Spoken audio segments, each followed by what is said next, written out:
Importante na maalagaan natin ng maayos yung ating mga alagang inahin dahil sila ang nagbibigay sa atin ng produksyon. Kaya kinakailangan na sila ay nasa maayos na kondisyon.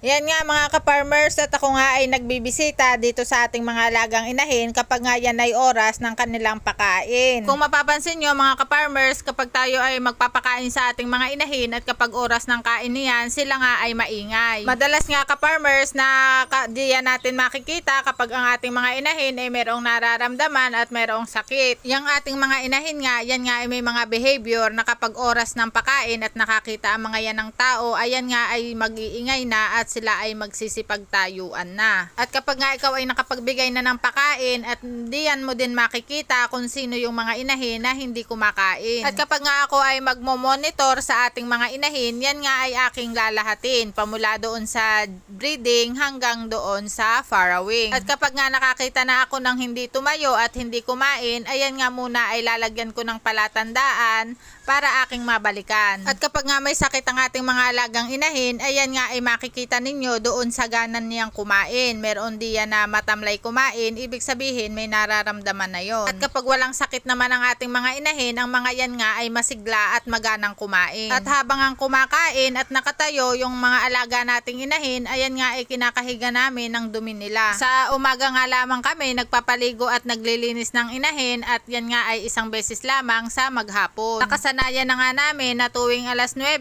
kami nga ay magsisimula ng maglinis diyan sa breeding. Alam nyo mga ka-farmers, importante na malinis ang ating breeding, ang ating mga inahin na nandiyan sa breeding section. Dahil alam nyo ga, diyan natin makikita kung ang mga yan na pinakastahan natin ay nagkaroon ng vaginal discharge o yung tinatawag na VD. At diyan din natin makikita kung merong mga inahin tayo na nag-abort. Alam nyo mga ka-farmers, importante doon sa ating mga inahin, ayan nga ay organize yung pagkakasunod-sunod ng petsa niya nung sila ay pinakastahan para alam din natin yung pagkakasunod-sunod na sila ay manganganak. At ang ginagawa nga namin diyan kapag kami ay nakakakita ng recycle para hindi kami malito doon sa pagkakasunod-sunod ng kanilang due date, ayan nga ay kinukuha namin at inililipat namin doon sa mga kasamahan na dry sow. Dahil nga kapag yan ay recycle at ating pinakastahan uli, ayan nga ay mag-iiba na ng due date. Para po doon sa mga baguhan na nagsisimula palang mag-alaga ng mga inahin at gustong magparami,